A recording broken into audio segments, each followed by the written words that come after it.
Asifiwe. Kwa hata kama mtu amesoma, hata kama ni daktari, hata kama ni mtu wa namna gani, ana elimu kubwa kiasi gani, bado hajui wakati wa kuondoka duniani. Hata kama mtu huyo ni mtu amesomea sayansi na teknolojia, lakini bado hajui wakati. Yohana anazungumza anapoandika kwa makanisa, anapoandika kwa watu wote walioko chini ya jua, anasema tazama, anakuja kama mwivi. Heri yule mtu ambaye afuae mavazi yake ili asije akapata aibu ya milele. Heri mtu yule atengenezaye mavazi yake ili asije akapata aibu ya milele. Maana huko wakati unakuja wa watu waliomkataa Yesu watakapokwenda kuaibika. Huko wakati unakuja wa watenda dhambi wote wanapokwenda kuaibika. Hakuna atakaye salimika hata kama ana elimu kubwa. Hakuna atakaye salimika hata kama ana fedha. Hakuna atakaye salimika hata kama amesoma. Sikiliza watu wa Mungu, nikwambie jioni ya leo iko neema ya Mungu aliye hai. Ni jina la Yesu Kristo tunalitangaza kwako jioni ya leo, ya kwamba yuko Yesu Masia anayeokoa watu, Yesu anayewaponya watu, Yesu anayejua maisha yao.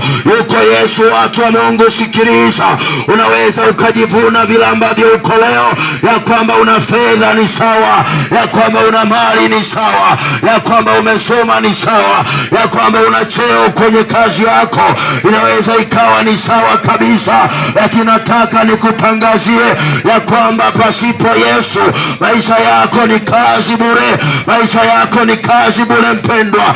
Hata kama viko vitu uko navyo, lakini utakapomkosa Yesu, watu wa Mungu, sikiliza, iko aibu mbele yako inakuja.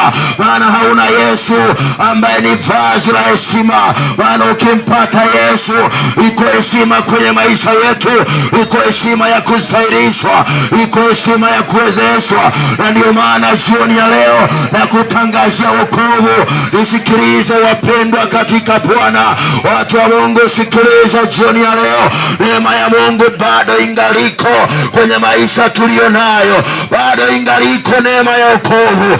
Ungali bado uko hai, iko neema ya wokovu. Ungali bado unaishi, iko neema ya wokovu. Wapendwa, tuache kufarijiana. Nataka nikwambie jioni ya leo, unamhitaji Yesu peke yake kwenye maisha yako ulio nayo. Unamhitaji Yesu peke yake.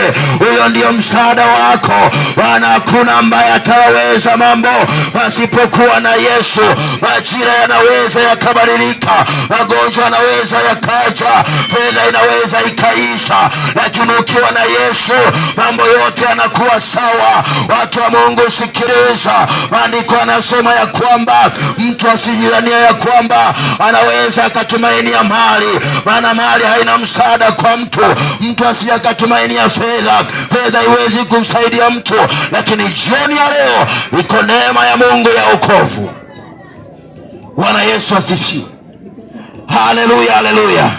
Wapendwa katika Bwana, sikia, hii ni habari njema ya ufalme wa Mungu. Hii ni habari njema ya wokovu ambayo Yohana anatangaza kwa makanisa yote, anatangaza kwa watu wote. Na kama ilivyo jioni ya leo, tunatangaza habari ya Yesu Kristo kwa watu wote walioko duniani, kwa mataifa yote, kwa makabila yote, kwa lugha yote. Tunatangaza habari za Yesu kwa watu wa aina wote, kwa dini zote. Tunatangaza habari za Yesu ya kwamba, sikiliza mpendwa, anasema tazama yuaja, atakuja kama mwivi, wala hakuna anayejua. Lakini wanaheri wale ambao wanatunza mavazi yao. Kutunza mavazi maana yake ni kwamba moyo wako uko sawa na Mungu. Uko ndiko kutunza mavazi. Kutunza mavazi maana yake ni kwamba unatembea na Mungu wako. Uko ndiko kutunza mavazi. Watu wa Mungu, sikiliza, unapaswa kutunza mavazi mavazi yako, moyo wako uwe salama. Mpendwa, kama yako mambo yako sawa, tengeneza na Mungu wako, ili neema ya Mungu aliye hai imekuja kwako jioni ya leo. Tunza mavazi yako mwanamke, tunza vazi lako mwanaume, tunza vazi lako kijana, tunza vazi lako mzee wangu, maana mambo ambayo yako mbele ni mambo magumu sana. Unaweza ukajitia moyo ya kwamba mna shida, mimi niko salama, lakini nataka nikwambie Mungu peke yake ndiyo usalama wako. Yesu Kristo wa Nazareti, huyo ndiyo usalama wako. Watu wa Mungu, sikiliza, ni majira ya mwisho tulio nayo. Parapanda inaweza ikalia, mwanakondoo anaweza kaja kuwachukua watu wake. Itakuwaje akikukuta bado ungali una dhambi ndani yako, bado yako makando kando ndani yako, bado uko uovu? Itakuwaje watu wa Mungu akishtuka jioni ya leo lakini hujatengeneza? Nataka nikutangazia ya kwamba iko neema ya kutengeneza na Yesu. Tengeneza na Yesu maisha yako, tengeneza na Yesu Kristo. Watu wa Mungu, tengeneza, tengenezeni wapendwa. Mungu anarudi, Yesu anarudi, mwana wa Mungu aliye hai anarudi, mkombozi wetu anarudi kuwachukua watakatifu, anarudi kulichukua kanisa. Walio tayari wataondoka, watanyakuliwa na Bwana, wataondoka mlaki mawinguni. Wana maandiko ndivyo asemavyo, anasema tazama naja upesi, na ujira wangu mkononi, kumja kumlipa kila mmoja sawa sawa na matendo yake. Bwana wa majeshi anakuja kuwalipa watu wake walioko chini ya jua. Atawalipa kila mmoja kwa kadri alivyotenda, atalipa kila mmoja kwa kadri alivyofanya. Sikiliza nikwambie jioni ya leo, tangu umezaliwa mpendwa, yako maisha ulioishi tangu umezaliwa mpendwa, iko namna ambayo uko nayo. Yumkini unaelewa kabisa hayo mambo yampendezi Mungu. Nataka nikwambie jioni ya leo, uko na nafasi ya kutengeneza. Ungali bado uko hai, uko wakati wa kutengeneza. Ungali bado uko mzima, maana wakati unakuja hautaweza kutengeneza. Maana wakati unakuja wapendwa, hautaweza kutubu dhambi. Maana wakati unakuja, nisikilize watu wa Mungu, wakati unakuja ambapo hautaingia kwenye toba tena. Wakati unakuja ambapo hautaona wokovu tena. Wakati unakuja ambapo hautaona injili tena. Wakati unakuja ambapo hautakuwa na nafasi ya kusogea mbele za Mungu. Huo wakati unakuja, utatamani kuokoka lakini itashindikana. Utatamani kuokoka, haitawezekana. Lakini leo iko neema ya Mungu aliye hai. Bwana Yesu asifiwe. Leo iko neema ya Mungu, leo iko neema ya Mungu wapendwa. Sikiliza nikwambie, wakati unakuja, anasema anakuja kama mwivi, anakuja kama mwivi. Hakuna anayejua kwamba mwizi atatokea leo nyumbani kwangu. Hakuna anayejua kwamba jambazi atakuja leo kuvunja. Hakuna anayejua.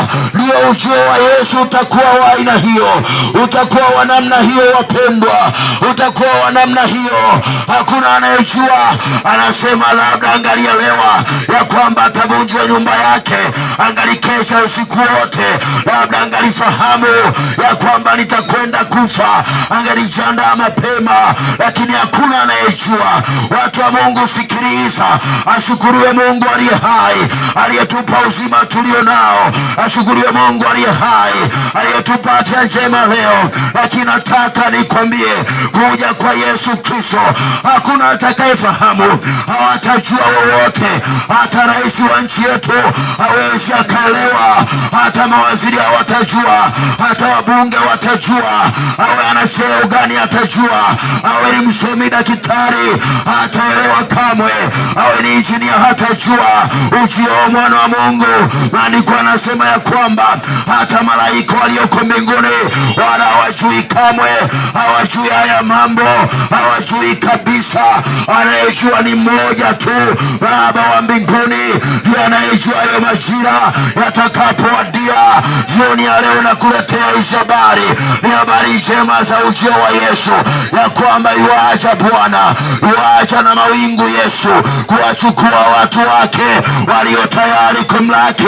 Anakuja mwana kondoo kulichukua kanisa lake. Anakuja Mungu aliye hai, aliyemtenda maajabu Yesu, aliyekufa msalabani akafa amefufuka. Anakuja huyu Bwana kuwachukua watu wote walio tayari. Wapendwa, jiandae, jiandae mpendwa. Acha dhambi kwenye maisha yako, acha dhambi watu wa Mungu, dhambi kwenye maisha yako isionekane tena. Watu wa Mungu, sikiliza, wako watu wanadhani ya kwamba dhambi ni sehemu ya maisha, lakini jioni ya leo ninakutangazia habari njema za Yesu. Ni habari njema za wokovu, ya kwamba dhambi itakupeleka pabaya, itakupeleka jehanamu, dhambi itakupeleka kwenye mateso ya milele, dhambi itafanya uingie kwenye msiba ambao kutegemea. Watu wa Mungu, sikia, dhambi ni mbaya sana.